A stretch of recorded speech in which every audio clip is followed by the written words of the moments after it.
આત્મીય મિત્રો, જય ભગવાન, જય પરમાત્મા, જય આઈએજી, જય હિન્દ, જય ભારત. મિત્રો, 80 વર્ષના અત્યારે માણસો થાય, ખરડા થાય ત્યારે એવું વિચારતા હોય કે પ્રાર્થના કરે ભગવાનને કે હે ભગવાન, તમારું વિમાન મોકલો ને અમે ભગવાનના મત ધામમાં જતા રહીએ. મરવાની તૈયારી કરે હાલના સમયમાં.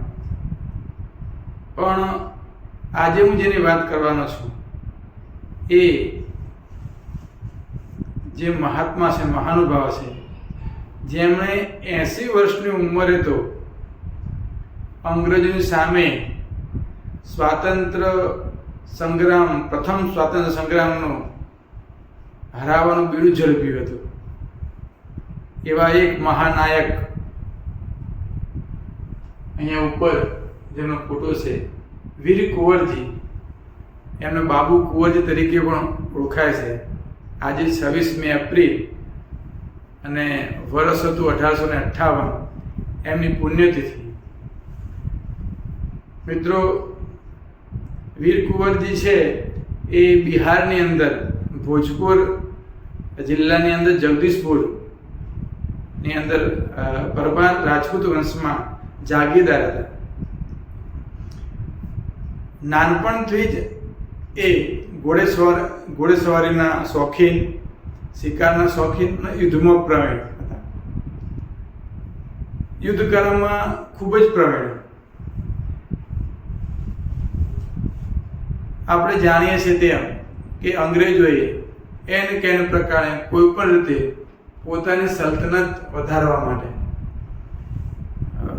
લોર્ડ ડેલાઉસે ખાલસા નીતિ લાવ્યા અને કુશાસન નીતિ, કે તમે બરાબર વહીવટ કરી શકતા નથી તો તમે ઘર ભેગા થઈ જાઓ.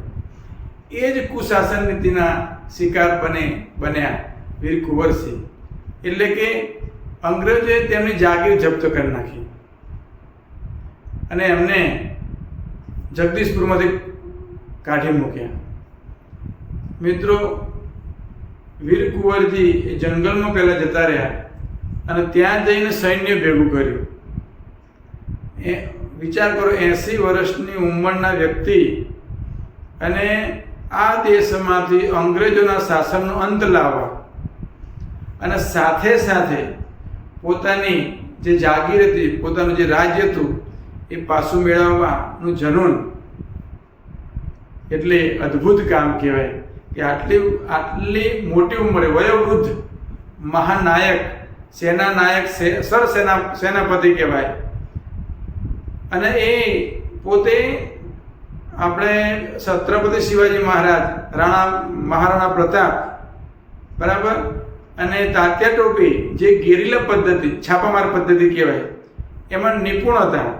એ જ રીતે આ પણ વીર કુંવરસિંહ પણ છાપામાર પદ્ધતિ એટલે કે ગેરીલા પદ્ધતિ યુદ્ધ કળામાં પ્રવીણ હતા, નિપુણ હતા. જંગલોમાં છુપાઈ જવાનું અને ગમે ત્યારે ઓચિંતો હુમલો કરી દેવાનો, અંગ્રેજોના હાથમાં નહીં આવવાનું, છતાં પણ અંગ્રેજોને હરાવી દેવાનું. મિત્રો, જંગલમાં એમને જવું પડ્યું અને ત્યાં જઈને સૈન્ય ભેગું કર્યું અને સીધો જ આઝમપુર કિલ્લો, એમણે આઝમપુર જે શાસન હતું એ લઈ લીધું અને ત્યાં પોતાની છાવણી નાખી. ગાજીપુરમાં પણ એમ જ કર્યું. પણ એમની ઈચ્છા હતી કે એમને મારું પોતાનું જે માદરે વતન કહેવાય, પોતાનો જે જન્મ થયો હતો એવી જગદીશપુરની જાગીર તો પાછી મારે લેવી છે.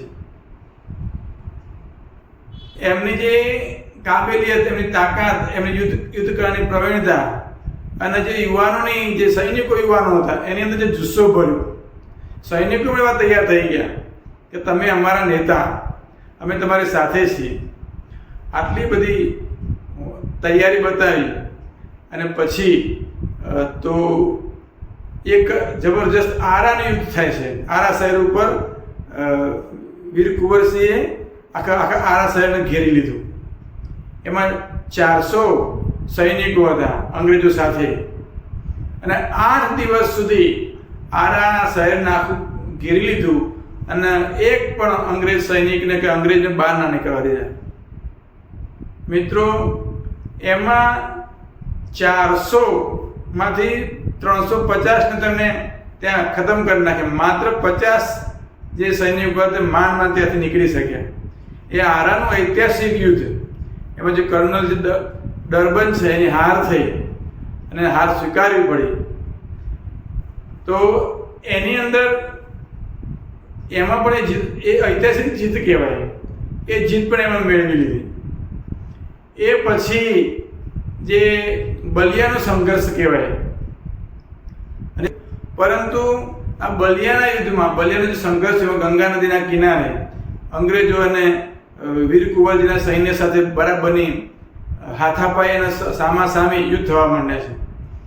તો જ્યારે ગંગા નદી પાર કરવાની હતી એ સમયે એવું પણ બન્યું કે એક ગોળી છે એ વીર કુંવરજીના ડાબા હાથે વાગી અને એ વખતે જે ઝેરવાળી ગોળીના કારણે એમને એવું લાગ્યું જો આ ગોળી છે એના કારણે મારું આખું શરીર છે એ નકામું પડી જશે. તો એમણે તલવાર લઈને અને પોતાનો ડાબો હાથ કાપી નાખ્યો છે. અને ડાબો હાથ જે કાપેલા હાથને ગંગા નદીમાં પધરાઈને મૂકે, હા મા ગંગા, આ હું તને સમર્પણ કરું છું, આ મારી છેલ્લી ગિફ્ટ છે, આ મારી છેલ્લી મારું ઇનામ છે, એ હું તમને આપું છું. તો પોતાના શરીરનો હાથ એમણે ગંગા નદીમાં પધરાવી દીધો. પોતાના શરીરનો એક સેકન્ડ વાર પણ વિચાર ના કર્યો. એમને ખબર હતી જો કદાચ હું આ હાથ નહીં કાપ્યો તો ખરેખર હું મરી પણ જઈશ. તો અને એ જે બલિયાનો સંઘર્ષ છે એની અંદર વીર કુંવરજી જીતી જાય છે અને પછી જગદીશપુર જે છે એ પોતાના હાથમાં લઈ લે છે. પોતાની સત્તા જે જાગીર જપ્ત કરી હતી અંગ્રેજોએ એ પાછી મેળવીને જંપે છે. મિત્રો એ તારીખ હતી 23 એપ્રિલ અને 1858. એટલે બિહારની અંદર પણ આજે પણ 23 એપ્રિલ એટલે 1858 એટલે વિજય ઉત્સવ કહેવાય. વિજયનો ઉત્સવ ઉજવવામાં આવે છે. હમણાં જ આપણે 2 દિવસ પહેલા તારીખ કહી છે. તો આવા આપણા વીર કુંવરજી હતા. મિત્રો પણ બન્યું એવું કે એ જે ગોળી વાગી તેના કારણે શરીરમાંથી લોહી પણ બહુ નીકળી ગયું અને શરીર અશક્ત પણ થઈ ગયું.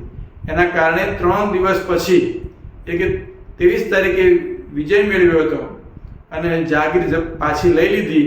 જગદીશપુર પોતાના હસ્તક લઈ લીધું અને 3 દિવસ પછી આ ઘાયલ શરીરના કારણે એ 26 એપ્રિલ અને 1858 પોતે આ દુનિયા છોડીને ભગવાનના ધામમાં પહોંચી જાય છે.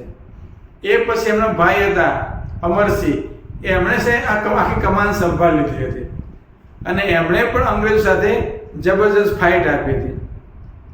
મિત્રો આવા આપણા વીર કુંવરજી હતા. તો એમની યાદમાં સરકારે અને ભારત સરકારે અને બિહાર રાજ્યવાળાએ શું યાદગીરી આપી એ આપણે જરાક જોઈ લઈશું. મિત્રો બિહારની અંદર જગદીશપુરની અંદર જ એમનું એક સ્મારક બનાવવામાં આવ્યું છે. એક વાત પાછી એક શબ્દ મારા બોલવામાં ભૂલ થઈ હતી કે જે મિલમેન છે કર્નલ મિલમેન એને હરાવ્યો નહોતો.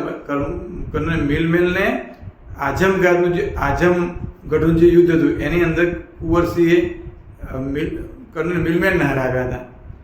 મિત્રો તો વીર કુંવરસિંહની યાદમાં સ્મારક પણ બનાવ્યું છે, ત્યાં સંગ્રહાલય પણ બનાવ્યું છે, પણ સાથે સાથે એમની જે ભવ્ય પ્રતિમા છે એ ત્યાં પણ મૂકવામાં આવે છે.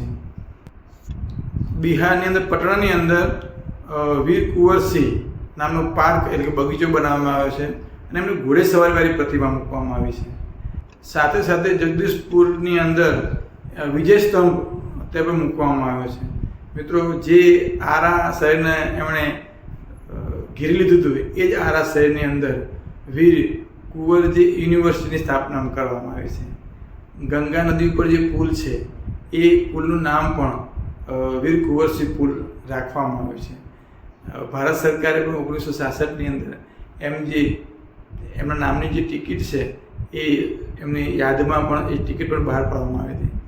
એટલે મિત્રો આ દેશની આઝાદી માટે નાની ઉંમરના લોકોએ તો ભોગ આપ્યો છે, શહીદ ભગતસિંહ જેવા, પણ 80 વર્ષના વયોવૃદ્ધ જે વયે પણ આવા મહાન નાયકો પણ આ દેશમાં થઈ ગયા છે. એમાંથી આપણે ઘણી બધી પ્રેરણા લેવાની છે. તો આજે એમની પુણ્યતિથિ છે, તો વીર કુંવરસિંહને યાદ કરીએ, એમને સતસ નમન કરીએ અને જય હિન્દ અને જય ભારત.